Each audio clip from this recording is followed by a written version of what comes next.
একে কাহিনীৰে এটা পৰিয়াল শোকস্তব্ধ শিৱসাগৰ শোকস্তব্ধ ৰাজ্য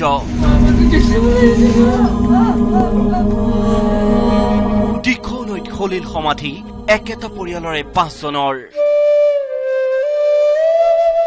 ভগ্নীৰ ঘৰলৈ বুলি ওলাই গৈ আৰু ঘূৰি নাহিল হৰেন বৰাৰ দুৰ্ভগীয়া পৰিয়ালটো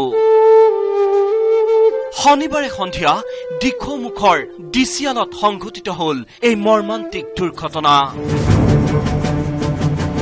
মাতৃৰ অসুস্থতাৰ বাবে গুৱাহাটীলৈ চিকিৎসাৰ বাবে লৈ আনিবলৈ গৈছিল গুৱাহাটীৰ প্ৰতিষ্ঠিত ব্যৱসায়ী হৰেন বৰা শনিবাৰে সন্ধিয়া শিৱসাগৰৰ গৌৰীসাগৰৰ নকটানীৰ ঘৰৰ পৰা মাতৃ পত্নী আৰু 2 কন্যাক লৈ ভনীয়েকৰ ঘৰলৈ ওলাই গৈছিল ৰমেন বৰা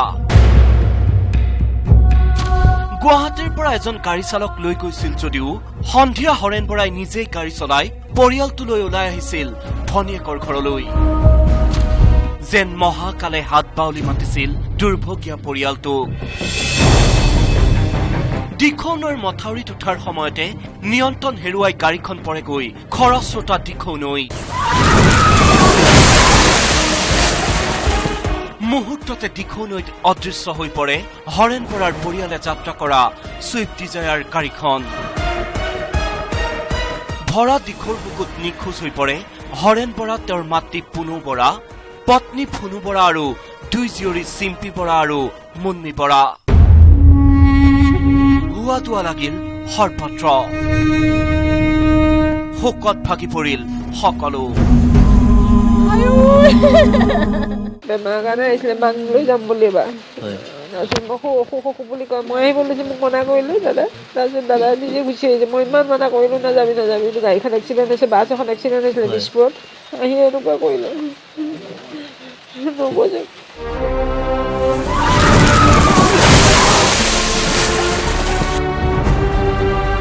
নিশাই ঘটনাস্থলীত উপস্থিত হল SDRF NDRF তথা আৰক্ষী প্ৰশাসনৰ লোক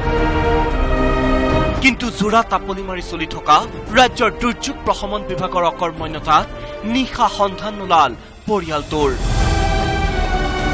উদ্ধাৰ অভিযান চলাবলৈ অহা NDRFৰ 2খন নাও বিকল হৈ পৰিল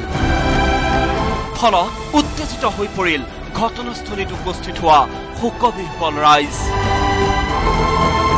তেওঁলোকে কৈছে যে আমাৰ মেচিন বিকল হৈ আছে আমি যাব পৰা নাই তেওঁলোকে তুলুঙা 2খন নাও লৈ আহিলা যিটো ইয়াত উদ্ধাৰ অভিযান চলাইছে সেইটো তেনে মানে তুলুঙা মানে উদ্ধাৰ অভিযান এতিয়া প্ৰশাসনৰ পৰা এনডিআৰএফ আহিলে কাম নাহে কি বস্তু যদি কৰিবই নাই ইফালে দেওবাৰে পুৱা 9 বজালৈকে শিৱসাগৰ জিলা প্ৰশাসনে নচলালে উদ্ধাৰ অভিযান 9 বজাৰ পৰাহে দিখৌনৈত উদ্ধাৰ অভিযান আৰম্ভ কৰে SDRF আৰু NDRFে 3খন নাৱেৰে দিখৌনৈত উদ্ধাৰ অভিযান চলাই উদ্ধাৰকাৰী দলে ইফালে এই কৰুণ ঘটনাক লৈ শোকত ভাগি পৰিছে হৰেন বৰাৰ আত্মীয়ৰ লগতে স্থানীয় ৰাইজ আমি ফোন কৰাৰ লগে লগে আমি বাইক লৈ পুনাই দিছো শিৱসাগৰৰ পৰাৰ ঘৰখনত এতিয়া কান্দোনৰ ৰোল একেই পৰিৱেশ বিগত 25 বছৰে গুৱাহাটীৰ জয়ানগৰত বৰাই ভাড়াতীয়া হিচাপে থকা ঘৰখনতো একেই পৰিৱেশ গুৱাহাটীৰ সুৰুজ নগৰত বৰাই নতুনকৈ বন্ধা ঘৰখনতো কান্দোনত ভাগি পৰিল হৰেন বৰাৰ ঘৰত ভাড়াতীয়া হিচাপে থকা এইসকল লোক এই অপমৃত্যুক যেন কোনেও মানি ল'ব পৰা নাই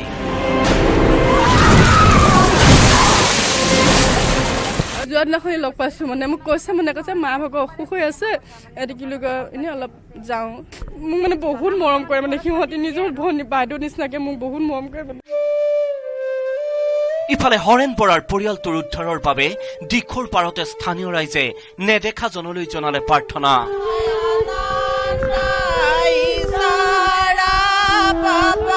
অমায়িক হৰেন বৰাই অতি কষ্টৰে গুৱাহাটীত এডেল দুডেলকৈ এখন কোঅপাৰেটিভ দোকান 3খনকৈ বাছ ক্ৰয় কৰি প্ৰতিষ্ঠিত হলেও কিদৰে সদায় নিজৰ গাঁওখনৰ প্ৰতিটো অনুষ্ঠানতে জড়িত হৈ আছিল সেয়া সুঁৱৰি শোকত ভাগি পৰিছে এইজন হৰেণ বৰাৰ বন্ধু।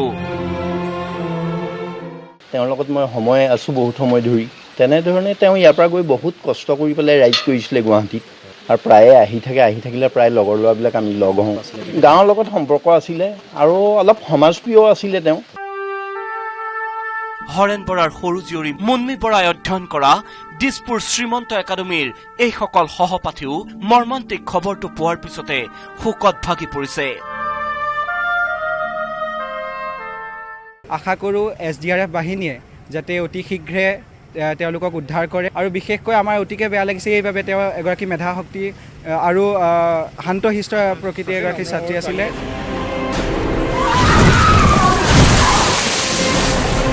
নিয়তিৰ পৰিহাসত এটা ভৰা পৰিয়ালৰ এনে সলিল সমাধি ঘটাত সৰ্বত্ৰ এতিয়া শোকৰ ছাঁ পৰিছে।